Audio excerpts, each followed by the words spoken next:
அந்த சாம்ராஜ்யமே இப்போது இருக்கிறதா என்ன? நெருப்பு டிராகன் அதை முழுவதுமாக எரித்து சாம்பலாக்கி விட்டதே.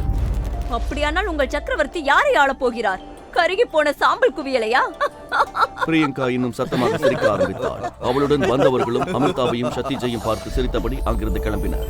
எனக்கு என் டிராகன் கிடைத்து விட்டது. நான் செல்கிறேன். நீங்கள் இருவரும் கூட கிளம்புங்கள்.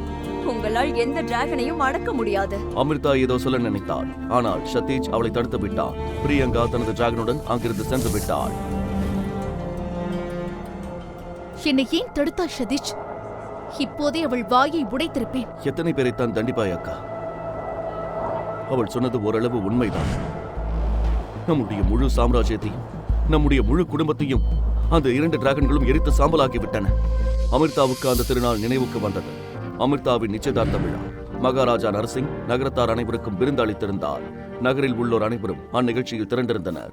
அந்நகர் முழுவதுமே மலர்களால் அலங்கரிக்கப்பட்டு மத்தளங்கள் முழங்கின. அமிர்தாவை தவிர்த்து சதீஷுக்கு 4 இளைய சகோதரிகள் இருந்தனர். அனைவரும் ஆனந்த வெள்ளத்தில் திளைத்திருக்க திடீரென ஒரு தீப்பிழம்பு எங்கிருந்தோ வந்து கூட்டத்தின் நடுவில் விழுந்தது. அது பலத்த அதிர்வுடன் பேரொளி எழுப்பி, அடுத்து நெருப்பு டிராகன் வந்து விட்டது! ஒரு வீரன் கத்திக்கொண்டே அரண்மனைக்குள் ஓடினான். அப்போது அரண்மனைக்கு பின்னால் 2 பிரம்மாண்டமான டிராகன்கள் வருவது தெரிந்தது. முழு வீடியோவை பாக்கெட் FM தமிழ் யூடியூப் சேனலில் கண்டு மகிழுங்கள்.